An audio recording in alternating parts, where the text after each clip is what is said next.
Kali bisa. Masalahnya yang ngajakin itu jemaah sekalian. Saat di hadapan gitu. Inni akhafullah. Sesungguhnya aku ini takut kepada Allah Subhanahu wa taala. Padahal kesempatan ada, dan kalau contohnya dalam sejarah siapa misalnya Yusuf alaihissalam, ya kan? Yusuf. Atau contoh 3 orang yang masuk ke dalam gua, ya kan? Kemudian dia salah satu di antaranya bercerita kalau dia punya sepupu yang sangat dia cintai, gitu kan? Seperti orang yang paling cinta kepada orang lain di antara kalian. Mungkin kayak Romeo dan Juliet lah jemaah sekalian. Atau Qais dan Laila kalau dalam sastra Arab gitu lah. Atau Laila Majnun gitu misalnya. Ya? Tapi ketika saya ajak dia nggak mau. Dia nggak mau. Ketika dia wanita ini punya kebutuhan karena keluarganya miskin, bilang tolong dibantu, ya saya akan bantu tapi dengan syarat, gitu kan. Ini ternyata jemaah sekalian dalam Allah Subhanahu wa taala, setelah wanita ini memasrahkan dirinya kepada pria ini, dan dia sudah pasrah. Wanita ini sebelum pria ini melakukan apa yang ingin dia lakukan, padahal semuanya sudah siap, wanita ini mengatakan, ya fulan, wahai fulan, ittaqillah, bertakwalah engkau kepada Allah, wala tafuddal khatam illa bihaqqih, jangan engkau rusak cincin ini kecuali dengan hak. Jadi langsung ketakwaannya kepada Allah, perasaan takutnya kepada Allah Subhanahu wa taala itu timbul, dan itu mengalahkan keinginannya. Saat itu dia mengatakan, ya sudah, ya, pakai baju kamu, dan uang yang saya berikan buat kamu itu adalah sedekah, gitu kan. Lalu dia mengatakan, ya Allah, kalau apa yang saya lakukan ini karena keridhaan kepadamu, keluarkan kami dari gua itu. Makanya gua itu batu yang menutupi mulutnya itu bergerak lagi, dan akhirnya orang-orang yang 3 itu bisa. Ini contohnya dalam sejarah. Kemudian yang selanjutnya, warajulun tasaddaqa bi sadaqatin fa akhfaha. Orang yang bersedekah dengan sebuah sedekah yang akhfaha, dia sembunyikan, hatta la ta'lama shimaluhu ma tunfiqu yaminuh, sampai tangan kirinya, seakan-akan tangan kirinya dia tidak mengetahui apa yang diinfakkan oleh tangan kanannya. Ini kata para ulama, ini keutamaan orang yang melakukan sedekatus sir. Sedekah dengan dirahasiakan. Dan ini utamanya pada sedekah yang sifatnya tatawwu, sunnah. Tapi kalau sedekah yang wajib seperti zakat dan lain semacamnya, maka al-afdal yang bagus itu adalah ditampakkan. Jadi supaya orang tahu kalau kewajiban kita sudah terlaksana dalam urusan zakat. Tapi kalau yang sunnah, orang boleh untuk menyembunyikan, tidak diketahui oleh orang, apalagi kalau itu tujuannya untuk menjaga keikhlasan, supaya hatinya tidak tergerak dan lain semacamnya. Ya. Walaupun berat juga ini, ya. Tapi begini, ya, jangankan orang lain, tangannya yang kiri juga nggak tahu, berarti kan memang benar-benar, ya kan? Nah, kan kita bisa kalau Jumatan, kan kita modelnya gitu jemaah sekalian, ya. Susah kan? Ya. Memang ada yang bilang, ini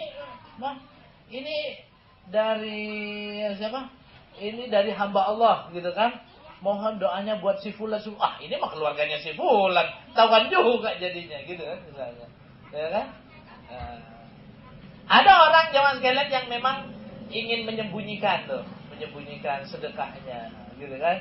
Ketika urusan ada list apa segala macam, ini Pak, ini mau ditulis siapa? Tulis saja hamba Allah, gitu. Ya bagus.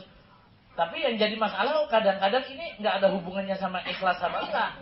Ini kadang-kadang hubungannya dengan kecil apa gede. Kalau urusan kecil hamba Allah, gitu kan? Kalau urusannya gede kalau gede minta diumumin. Bacain Fatihah, mudah-mudahan 7 turunan masuk surga tanpa hisab. Dulu kalau yang gede-gede, ya, memang susah. Jemaah sekalian, dalam beberapa riwayat Ali Zainal Abidin Ya, cucunya Sayyidina Ali itu ada yang mengatakan dia itu orang yang suka untuk bersedekah, ya, sedekah tasir.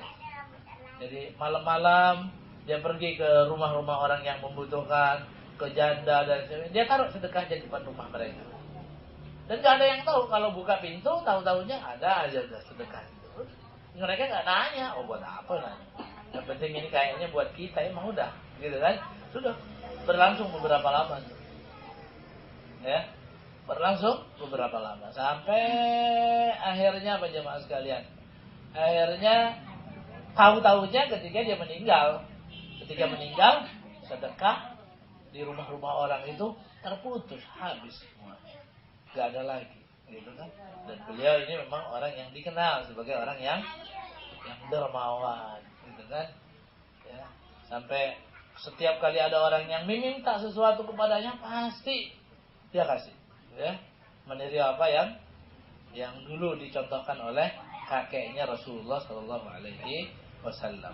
Sampai sebagian penyair ada yang mengatakan, maqala la qattu illa fi tashahhudihi laula tashahhudu kanat la'ahu na'amu. Dia enggak pernah bilang enggak pernah bilang la, kecuali kalau tasyahud. Asyhadu an la ilaha illallah. Cuma tasyahud aja yang dia bilang la, gitu. Kalau yang lain ada orang minta begini, na'am ada, gitu kan? Gini ada, gitu. Terus kalau enggak ada tasyahud, wah, na'am semua kali, gitu kan? Ya ini rajulun tasaddaqa bi sadaqatin. Kemudian wa rajulun dzakarallaha khalian fa fadat ainah, dan seseorang yang ingat kepada Allah dalam kesendirian, lalu karena takutnya dia kepada Allah Subhanahu wa taala dia menangis. Ya. Ini muttafaqun alaihi. Ini 7 ya golongan. Paling tidak malam hari ini alhamdulillah kita sudah membaca 2 dari fadilah yang paling yang cukup besar yang akan didapatkan oleh yang orang yang mencintai orang lain karena Allah Subhanahu wa taala. Yang pertama akan mendapatkan kelezatan iman, yang kedua akan menjadi orang yang akan dinaungi oleh Allah dalam naungannya. Baik, saya cukupkan sampai sini dan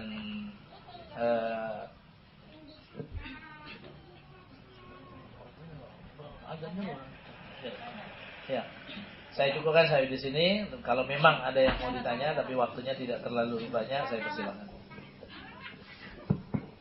Baik, jamaah sekalian, langsung saja mungkin bagi yang masih kurang jelas atau ada yang ingin ditanyakan, kami buka sesi tanya jawab.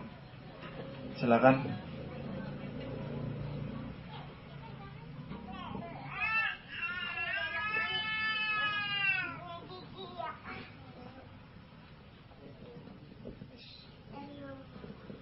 Ini dari Akhwat. Assalamualaikum Ustadz, kenapa dalam 7 naungan tidak ada poin yang dikhususkan untuk kaum hawa? Terima kasih.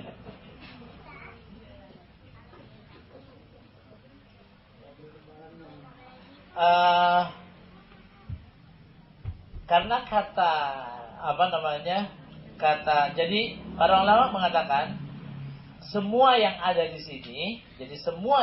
sini, ini berlaku untuk pria dan wanita. Kecuali di yang pertama, ya, imamun adil. Kalau yang dimaksud itu adalah khalifah. Karena itu kekhalifahan hanya untuk laki-laki. Kemudian enggak. Ya.